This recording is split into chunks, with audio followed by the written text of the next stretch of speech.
All right, today we are diving into a really powerful modern myth called the corrupted architect. And this isn't just some fantasy story, it's a deep look into something we all deal with: resentment, the need to control everything around us, and, that incredibly difficult path to actually being free. So let's get right into it. So this quote right here, this is basically the whole journey in a nutshell. Think of our story as a bridge. It starts on one side with this very cold, logical, almost robotic attempt to control the world. But the journey across that bridge leads somewhere totally different. It leads to a place of raw, gut-wrenching shame. We're going to see exactly how one turns into the other. Okay, so let's meet the main villain of our story. But here's the twist. It's not a person. It's a force. This thing called the spirit of gravity. The best way to picture it is like this invisible, crushing weight. It's made up of all our old baggage, right? Our resentments, our old beliefs, the stuff that holds us back. It's that force that keeps you feeling stuck in the mud when all you want to do is grow and move on.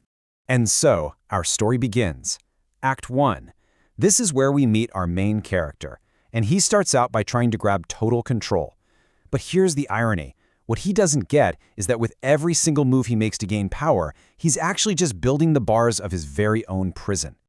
So picture this. Here he is, our corrupted architect. He's sitting all alone on this throne, and he's surrounded by these super heavy, leaden boxes. And what's inside them? Stolen starlight. He literally thinks he's captured the light of the universe. And in his mind, he's thinking, I've done it. I've won. I am the master of everything. And this right here, this is his huge fundamental mistake. It's like a kind of twisted alchemy. He took something living, dynamic, and beautiful, the gold of stories, and by trying to possess it, to lock it away in a box, he killed it. He turned that brilliant gold into heavy, dead lead. You can't do something like that and not have it change you. And it does. He's not just some shadow figure anymore. By chaining himself to all this dead weight, he becomes something totally new, a sentinel of resentment.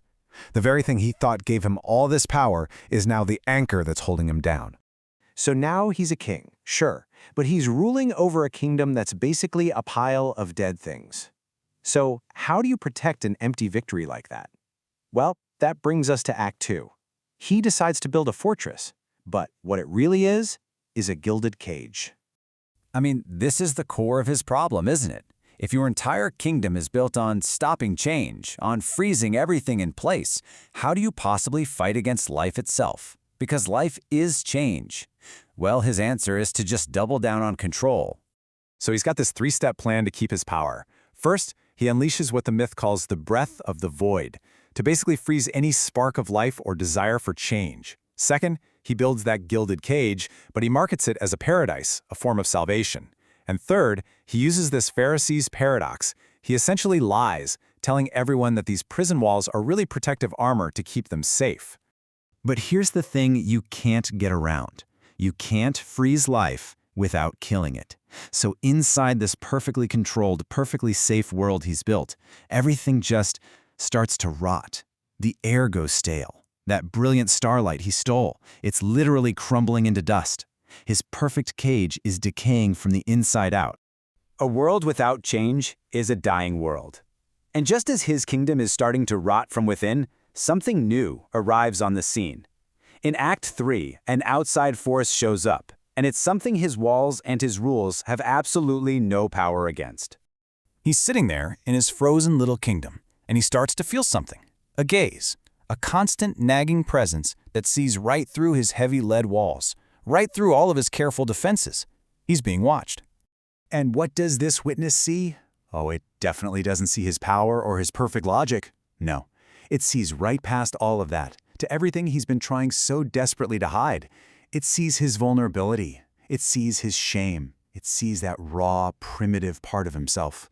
But most of all, it sees just how terrified he is of anyone seeing the real him. His logic, his walls, his whole system, it's all useless against this gaze. So what does he do? He falls back on his old playbook. If you can't control it, possess it or destroy it. In one last, desperate act, he decides that if he can't hide from the witness, he'll just eliminate it. To finally find peace, he concludes he must commit the murder of God. But is that even possible? Can you really destroy the one who sees you for who you truly are? Well, that question leads us to our final act, the dance of liberation. And this is where the architect's entire world comes crashing down, but something totally unexpected rises up from the ashes. So, the architect runs. He abandons his throne. He flees his cage, thinking he's finally free from that unbearable gaze. But he immediately discovers a cruel, terrible irony. He thought being watched by someone else was bad. It turns out being left completely alone, with no one to judge you but yourself, that is an even heavier burden to carry. And in that moment of total isolation, everything breaks. All of his defenses, his logic, his sense of control, it all just shatters into a million pieces. And for the very first time, we get to see who was hiding under that mask the whole time.